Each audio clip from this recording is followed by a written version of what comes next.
हिंसा अराजकता के वो रास्ते खोद रहे हैं, समाज को गलत राह पर घसीटने के लिए भांति भांति के दांव कर रहे हैं।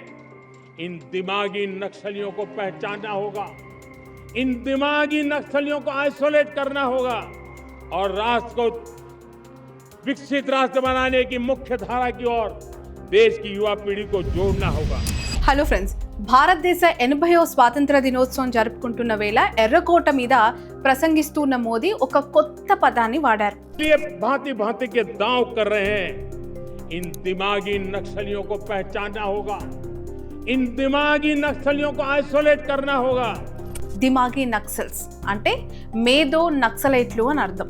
ఆయుధాలు పట్టిన నక్సలిజం ఇప్పుడు మన దేశంలో దాదాపుగా అంతమైందని చెప్పి, కానీ ఆ సిద్ధాంతాన్ని బలపరచడానికి కొందరు ఈ వ్యవస్థలోనే మనతోనే ఉండి ఇప్పుడున్న జెన్జీని ఎస్పెషల్లీ యూత్ని తప్పుదోవ పట్టిస్తున్నారు అని చెప్పి ఆయన తీవ్రంగా హెచ్చరించారు.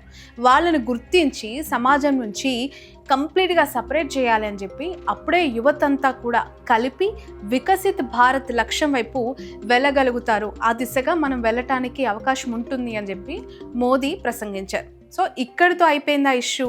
ఇలా అయిపోతే ఇది ఒక సాధారణ స్పీచ్ లాగే ఇండిపెండెన్స్ డే రోజు మిగిలిపోయేది. బట్ అసలు స్టోరీ ఇక్కడే స్టార్ట్ అయింది. ఇక్కడ మీ అందరికీ ఒక పదం తెలుసు అనుకుంటా, అర్బన్ నక్సల్స్. ఈ పదం ప్రతిపక్షాలను విమర్శించడానికి చాలా మంది బీజేపీ నాయకులు అనఫీషియల్గా చాలా ఏళ్లుగా తమ భాషల్లో తమ స్పీచెస్లో వాడుతున్నారు. ఇక్కడ ఆసక్తికరమైన విషయం ఏంటంటే 2020లో రాజ్యసభలో అప్పటి ఎంపీ కేజే ఆల్ఫోన్స్ అడిగిన ప్రశ్నకి సమాధానం ఇస్తూ కేంద్ర హోంశాఖ సహాయ మంత్రి జి కిషన్ రెడ్డి స్పష్టంగా అంటున్నారు, ఏమని, అర్బన్ నక్సలైట్స్ అనే పదాన్ని హోం మంత్రిత్వ శాఖ అధికారికంగా వాడదు అని చెప్పి. 2022లో మళ్ళీ అదే క్వశ్చన్ వచ్చినప్పుడు అప్పటి సహాయ మంత్రి నిత్యానంద రాయ్ కూడా ఈ విషయం పార్లమెంట్లో తిరిగి రిపీట్ చేశారు. ప్రభుత్వం ఈ పదాన్ని అధికారికంగా ఎప్పుడు వాడదు అని చెప్పి. అంటే ఇన్నేళ్లు ప్రభుత్వం ఈ లేబుల్నే దూరం పెట్టేసింది. ఇప్పుడు మొదటిసారి ప్రధాని స్వయంగా ఎర్రకోట మీద నుంచి ఎగ్జాక్ట్లీ ఇదే వేలో లేబుల్కు కొత్త పేరు పెట్టి బహిరంగంగా ఇండిపెండెన్స్ డే రోజు తన స్పీచ్లో మాట్లాడారు. ఈ మార్పు ఎందుకు జరిగింది? అసలు ప్రధాని మోదీ చేసిన ఈ దిమాగి నక్సల్స్ వ్యాఖ్య వెనక ఉద్దేశం ఏంటి అనేది ఖచ్చితంగా మనం చెప్పలేం, కానీ ఇది యాదృచ్ఛికం కాదు అని చాలామంది పొలిటికల్ అనలిస్టులు ఇప్పుడు మాట్లాడుతూ ఉన్నారు. దానికి సంబంధించి కాంట్రవర్సీ ఇప్పుడు కొనసాగుతోంది. ప్రసంగమైన కొన్ని గంటల్లోనే సోషల్ మీడియాలో ఒక కొత్త అకౌంట్ పుట్టుకొచ్చేసింది. దాని పేరేంటో తెలుసా? దిమాగి నక్సల్ పార్టీ. ఇన్స్టాగ్రామ్లో మొదలైన ఈ ఖాతాకి కేవలం 24 గంటల్లో 1.8 lakhs ఆఫ్ ఫాలోవర్స్ వచ్చేశారు. ఎక్స్లో దిమాగి నక్సల్స్ జనతా పార్టీ పేరుతో ఒక కొత్త అకౌంట్ క్రియేట్ అయిపోయింది. వేలల్లో దాన్ని కూడా ఫాలో చేసేసారు. కమెంట్స్, రీషేర్లు అండ్ ట్వీట్స్ ప్రతి ఒక్కటి చకచక గంటల్లో జరిగిపోయాయి. ఇంతకీ దీనికి సంబంధించిన బయోలో ఏముందో తెలుసా? ఆలోచించు, పరిశోధించు, నిరోధించు, థింక్, రీసెర్చ్ అండ్ రెసిస్ట్.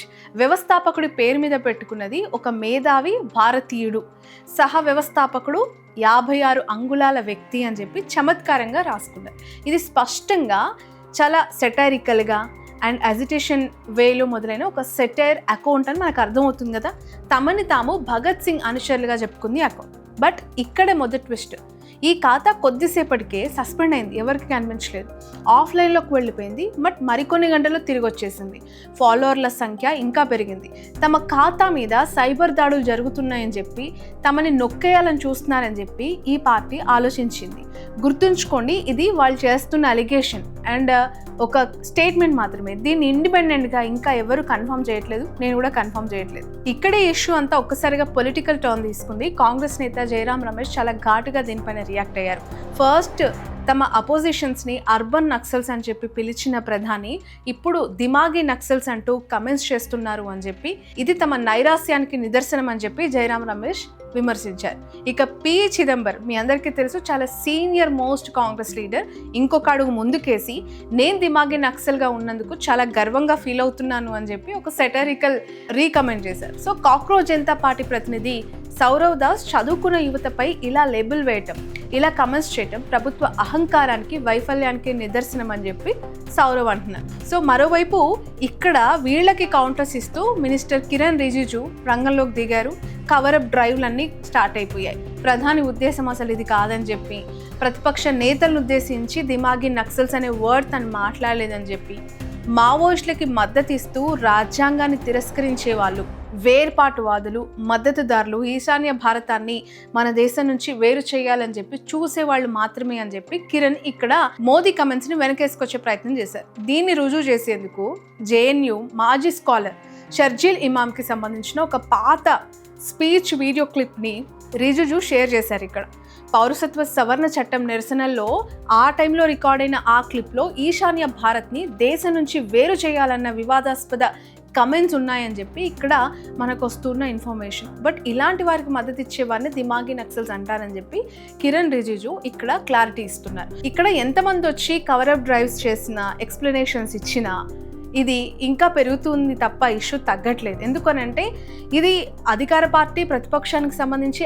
ఆచరణలో డే బై డే ఎవరి మీద పడుతుంది, ఎవరు నిర్ణయిస్తారు అనేది ఇంకా క్లారిటీ రావాల్సిన అంశం. ఎందుకంటే ప్రధాని చేసిన దిమాగి నక్సల్స్ అనే పదానికి సంబంధించి ఖచ్చితంగా క్లారిటీ ఇవ్వాలి. ఇది అపోజిషన్ని ఉద్దేశించి అన్నాడు అని చెప్పి వస్తున్న ఆరోపణలకు సంబంధించి కంప్లీట్గా ఫుల్ స్టాప్ పెట్టే ప్రయత్నం అయితే ఇప్పుడు జరగట్లేదు.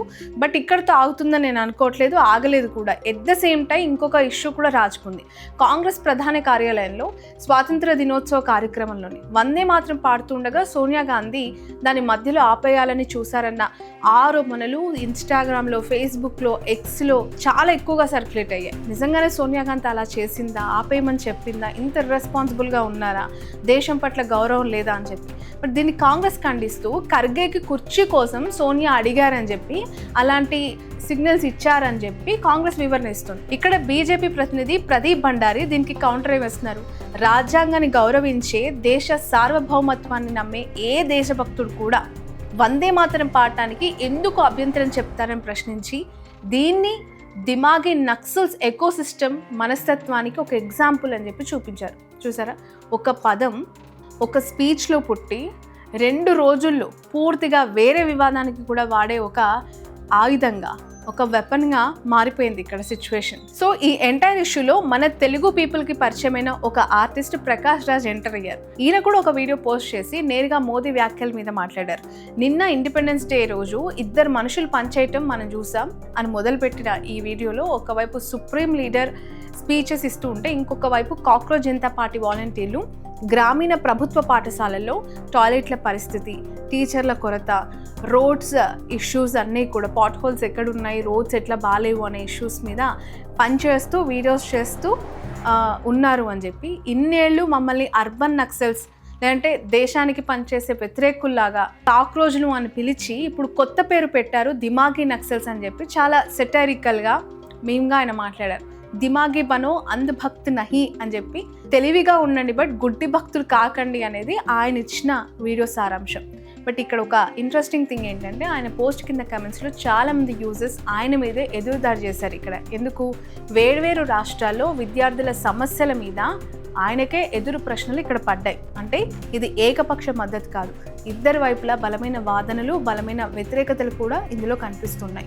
సో ఫ్రెండ్స్, ఇక్కడ మీరు అబ్జర్వ్ చేయాల్సిన థింగ్స్ ఏంటో తెలుసా, ఈ 2 డిఫరెంట్ సినారియోస్ ప్యారలల్గా కొనసాగుతూ ఉన్నప్పుడు ఒకవైపు ప్రధాని మోదీ కేవలం తన వ్యాఖ్యలు తీవ్రవాద భావజాలానికి మద్దతు ఇచ్చే వారి గురించేనని చెప్పి ప్రభుత్వం తరపున లేదంటే మోదీ గారికి మద్దతు ఇచ్చే వర్గం ఏదైతే ఉందో వాళ్ళు క్లెయిమ్ చేస్తున్నారు. దానికి రుజువుగానే నిర్దిష్ట ఉదాహరణలు కూడా చూపిస్తోంది. ఇంకొక వైపు ప్రతిపక్షాలు ఏంటి, పౌర హక్కుల గ్రూపులు దీన్ని తమ విమర్శకుల్ని అర్బన్ నక్సల్స్ లాంటి పదాలుగా కొనసాగింపుగా చూస్తున్నాయి. సో ప్రభుత్వం ఇన్నేళ్ళు అధికారికంగా వాడని పదానికి ఇప్పుడు ఒక కొత్త షేప్ ఇచ్చి, ఒక కొత్త కలరింగ్ ఇచ్చినట్లు ఇక్కడ ప్రతిపక్షాలు వాదిస్తున్నాయి. ఈ 2 వర్షన్స్ రాజకీయంగా హాట్ టాపిక్గా కొనసాగుతున్నాయి. ఏది రైట్, ఏది తప్పు అనేది ఎవరు ఇక్కడ జడ్జ్ చేయట్లేదు. కోర్టు కూడా దీనికి సంబంధించి తీర్పు ఇవ్వలేదు. బట్ ఈ ఇష్యూ ఇంకా డిస్కషన్ స్టేజ్లోనే ఉంది కాబట్టి ఎవరి ఉద్దేశం ఏంటి, ఖచ్చితంగా ఇదే అని చెప్పి మనం ఇప్పటివరకు చెప్పలేకపోతున్నాం. బట్ జరిగిన ఇష్యూని మాత్రమే మీకు చూపించే ప్రయత్నం చేస్తున్నాను. సో ఫ్రెండ్స్, ఈ ఎంటైర్ ఇష్యూలో మనం నిజం మాట్లాడుకోవాలి అంటే ఇది కేవలం ఒక పదానికి సంబంధించిన గొడవైనా, కాదు, ఇది ఒక పదానికి, దిమాగీ నక్సల్స్ అనే పదానికి సంబంధించింది కాదు. ఇది సోషల్ మీడియా జనరేషన్ ఎలా రియాక్ట్ అవుతుంది, వాళ్ళ మైండ్ సెట్స్ ఏ విధంగా ఉన్నాయి, అండ్ వాళ్ళు ప్రతి పదాన్ని ఎంత కాన్షియస్గా వింటూ ఉన్నారు, రియాక్ట్ అవుతున్నారు అని చూపించే ఒక పర్ఫెక్ట్ ఎగ్జాంపుల్. ఒక ప్రసంగంలో ఒక పదం వాడితే చాలు, గంటల్లో మీమ్గా మారిపోయింది, సెటర్గా వైరల్ అయిపోయింది. పొలిటికల్ అజిటేషన్స్, కౌంటర్స్, రీకౌంటర్స్, ఇది ఈ యాంగిల్లో అన్నారు, లేదంటే మీరు ఈ యాంగిల్లో అన్నారు అని చెప్పి ఒక ఫైనింగ్ స్పీచెస్ వరకు ఎక్స్ప్లెనేషన్ పార్ట్ అంతా కూడా కొనసాగింది. జస్ట్ ఫ్రాక్షన్ ఆఫ్ అవర్స్లో ల్యాక్స్ ఆఫ్ వ్యూస్తో ఇలా మీమ్స్ పేజెస్. ఒక పార్టీ లేదు, సింబల్ లేదు, ఎలక్షన్ కమిషన్ రిజిస్ట్రేషన్ లేదు, అయినా కూడా ల్యాక్స్ ఆఫ్ పర్సన్స్తోని ఆ పేరు వెనక నిలబడి సపోర్ట్ చేస్తున్నారు. ఇది ఫ్రీడమ్ ఆఫ్ స్పీచ్కి ఒక కొత్త రూపం అని చెప్పి కొందరు దాన్ని సపోర్ట్ చేస్తున్నారు. బట్ వస్తువుని ఇంకొక వాదన ఏంటి, దీన్ని సీరియస్గా తీసుకుంటున్నారు, కావాలి అని చెప్పి సెన్సిటివ్ ఇష్యూని మోర్ వైరల్ చేయడానికి కొంతమంది పని కట్టుకొని ఉన్నారు అని చెప్పి విమర్శించే వాళ్ళు కూడా ఉన్నారు. సో ఫ్రెండ్స్, ఇక్కడి వరకు చూసారు కదా. ఇక ముందు ఏం జరగవచ్చు అని మీరు అనుకుంటున్నారు? ప్రధాని మోదీ ప్రసంగిస్తూ దిమాగీ నక్సల్స్ అన్న ఒకే ఒక్క పదం చుట్టూ జరిగిన ఈ రచ్చ ఎప్పటికి ఫుల్ స్టాప్ పడొచ్చు? రాజకీయంగా ఉన్న పొలిటికల్ డిక్షనరీలో లైఫ్ టైం ఇది నిలిచిపోయే అవకాశం ఉందంటారా? అర్బన్ నక్సల్స్ లాగే ప్రతి చిన్న విమర్శకు కూడా లేబుల్గా మారొచ్చు అని అనుకుంటున్నారా? ఇలాంటి సెటరికల్ పార్టీస్, ప్యారడీ అకౌంట్స్ ఇంకా పుట్టుకొచ్చే ఛాన్స్ అయితే కనిపిస్తుంది. ఎందుకంటే ఇది ఇప్పటికే వైరల్ ఫార్ములాగా ఆల్రెడీ ప్రూవ్ అయింది సెకండ్ టైం. ఇక తెలుగు రాష్ట్రాల్లో వచ్చే ఎన్నికల ప్రచారాల్లో కూడా ఈ తరహా ప్యాటర్న్స్, ఈ తరహా డిజైన్స్ ఖచ్చితంగా స్పేస్ తీసుకునే అవకాశం అయితే నాకు కనిపిస్తుంది. ఎందుకంటే నేషనల్ పాలిటిక్స్లో అక్కడున్న స్టేజెస్లో మొదలైన ట్రెండ్స్ ఎప్పుడు రాష్ట్ర రాజకీయాలకి టచ్ అవుతూనే ఉంటాయి, చొచ్చుకొని వస్తూనే ఉంటాయి. సో ఈ ప్యారడీ, ఈ సెటరికల్ పేజెస్ ఏవైతే ఉన్నాయో లోకల్ పాలిటిషియన్స్ కూడా తాగుతాయి. అధికార పార్టీని విమర్శించడానికి లోకల్ స్టేట్స్ ఉన్న ప్రతిపక్ష పార్టీలు, లీడర్సు ఇలాంటి ఒక ఫార్ములాని ఎంచుకుంటారు అని చెప్పి నాకు అనిపిస్తుంది. What's your opinion? ఫ్రెండ్స్, ఇక్కడి వరకు చూసారు అంటే నా వీడియో మీకు నచ్చిందని నేను అనుకుంటున్నాను. ఇలాంటి మరికొన్ని వీడియోస్ మీ ముందుకు రావాలి అంటే ఖచ్చితంగా లైక్, షేర్, సబ్స్క్రైబ్ చేయండి. అండ్ వీడియో చూస్తూ హైప్ ఇవ్వడం మాత్రం మర్చిపోద్దు. సో దట్ మీ ద్వారా మరికొంతమంది నా వీడియో చూసి ఆదరించే అవకాశం కనిపిస్తోంది. నేను చేస్తున్న ప్రతి వీడియో నేను నా టీం రీసెర్చ్ చేసి మీ ముందుకు ఈ వీడియో తీసుకొని వస్తున్నాం. సో మీరు ఇచ్చే ఎంకరేజ్మెంట్ చాలా అవసరం. సో లైక్స్, షేర్స్, సబ్స్క్రిప్షన్ చేయటం మర్చిపోకండి.